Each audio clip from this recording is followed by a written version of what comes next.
Hello everybody, I'm Klaus and welcome again to 3 Minutes Only, my running online interview series. And today we are session number 19.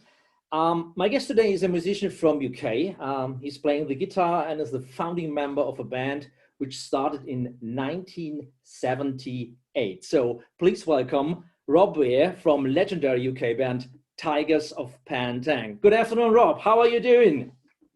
Good afternoon, everybody. How the heck is everybody? I hope we're all surviving this dreadful time that we're going through. Yeah, Rob, my first question, like always in the interviews, how is the weather in England? How is the weather in Newcastle? It is cats and dogs at the moment. We had a little bit of sunshine yesterday, but it's torrential.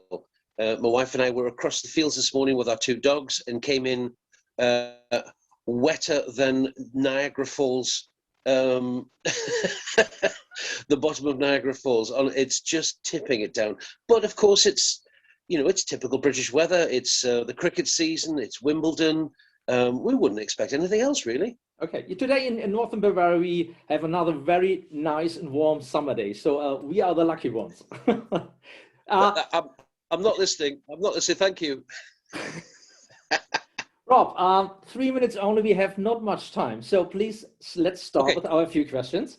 Rob, 43 years, long time ago, together with Jess Cox, Richard Laws and Brian Dick, you were one of the founding members of TYGERS of Pan Tang. Can you tell us the story of how it all began? Oh my goodness, in 3 minutes, or in 1 minute. Right, I put an advert in a local newspaper.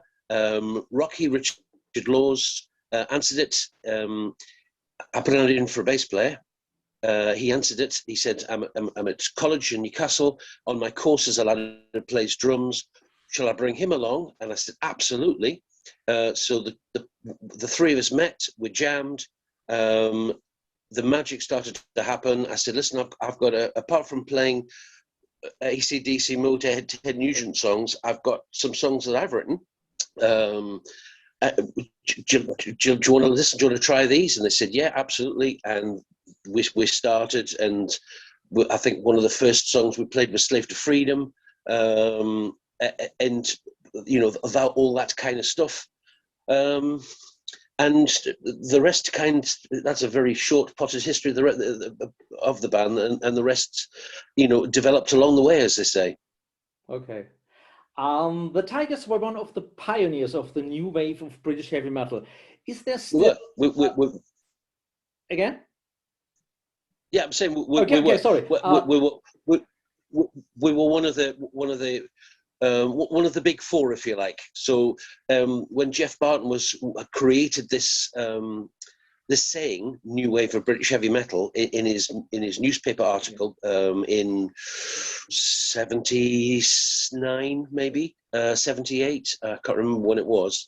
There was ourselves, there was Saxon, Iron Maiden, and Def Leppard, and those are the four bands that he identified as the founding members of this movement. And we were lucky enough to be in there. Okay.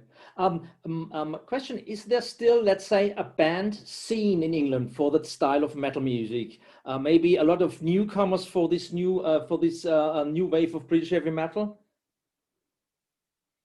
I think there were lots of bands. We were the lucky four that were written about to start with. But of course, there were a number of other bands around at the time. Hoping for recognition, we were just lucky that Jeff wrote about us. Okay. Looking from the past till today, what, in your opinion, were the biggest changes in metal music in UK?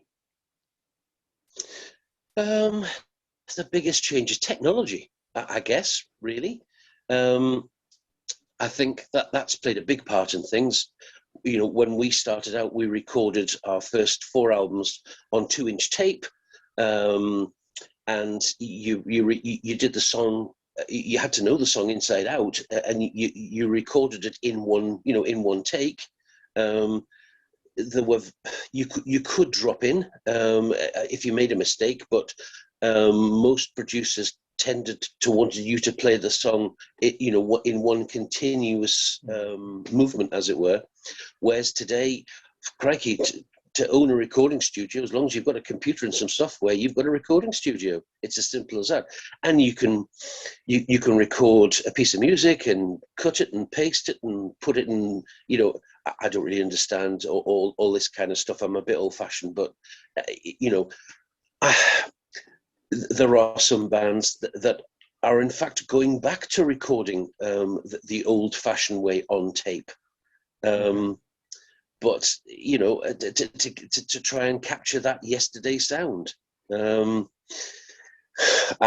that works or not, I don't know. I really don't know. We're embracing technology as you have to, you know, and moving forward.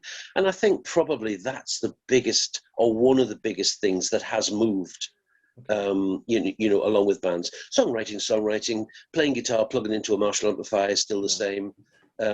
Entertaining people is still the same, and people still when they can come to live shows, they want a performance. They don't want you to stand around like a tin of milk.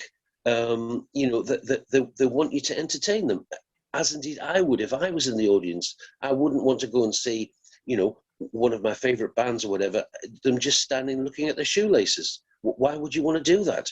Okay, yeah.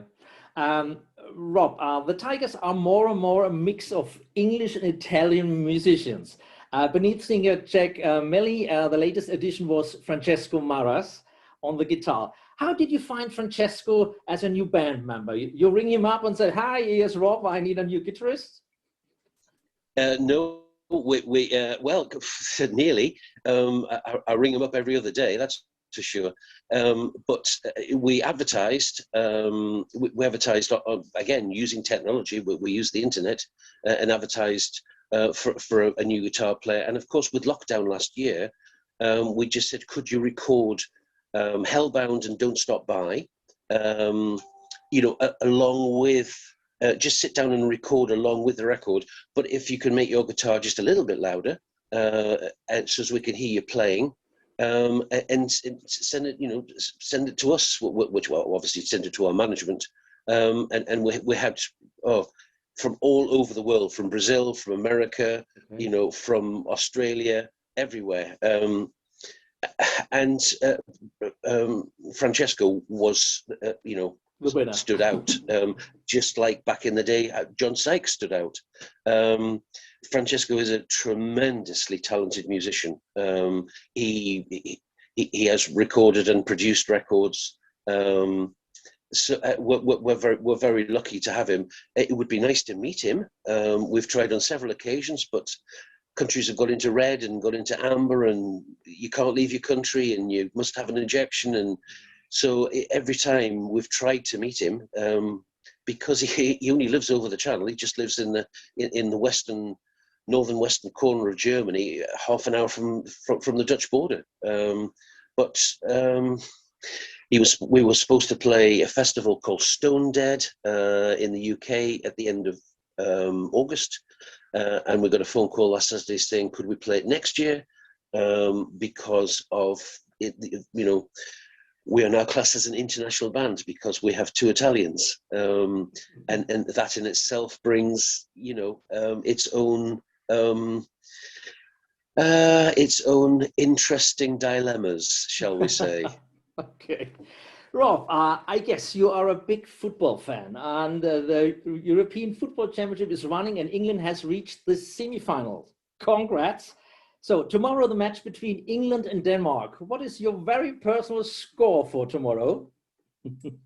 Oh my goodness! Yes, I think I'm going to say 2-1 to England. Okay. I think it's going to be quite a close match. I hate any match to go to penalties because. It's unfair, a little bit unfair for me. Yeah. It's not a clear win, is it? Yeah. If you've both played 90 minutes and you can't, you know, get one up on the other team, then it's a pretty close match. Yeah, that's it. Rob, we're back. My very last question today is, and On Okay. your Facebook account, I can see the photo of a dog. Who is this dog? That was a box set we had several years ago called Benson, or Mr. Benson. He was a red and white boxer, the most wonderful dog in the world, I have to say, and it absolutely broke my wife and my heart when he had to leave us. Oh, okay. And he was just a complete family dog. Okay. You couldn't have a play fight because he was in the middle of you, stopping you because he thought he couldn't understand. If anybody was upset or cried, he used to sit beside them and lick their tears. Oh, come on.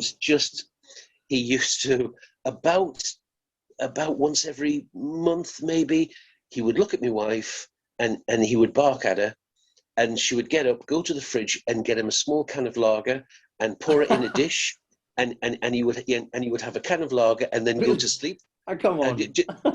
Just like fellows on a Sunday afternoon going to the pub. And he was just, honestly, but boxers are very facially expressive.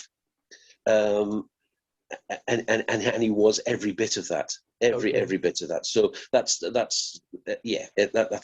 we have two wonderful dogs now, I have to say. We have a schnoodle, which is a giant schnauzer standard poodle called Harry. And we have a bit more of a fancy cross, and she's a little girl and she's called Dee Dee. Okay, nice story. Okay, Rob, time is up, 3 minutes only. So I thank you so much for your time. I wish you all the best. Stay healthy, stay safe, and hope to see you and the Tigers on tour again as soon as possible. And yes, thanks again for your time. And I wish you a great remaining Tuesday afternoon in Thank you very Newcastle. It's been fantastic. Crikey, we could talk for ages, but I just will say I've just heard today from our agent that we may well be back at Bang Your Head next year. Oh, cool! Yeah, I saw the photo I sent you was from 2018 during Bang Your Head. That's right. Yeah, so I'll need you there again with your big lens. Thanks, Rob. See you soon. Bye.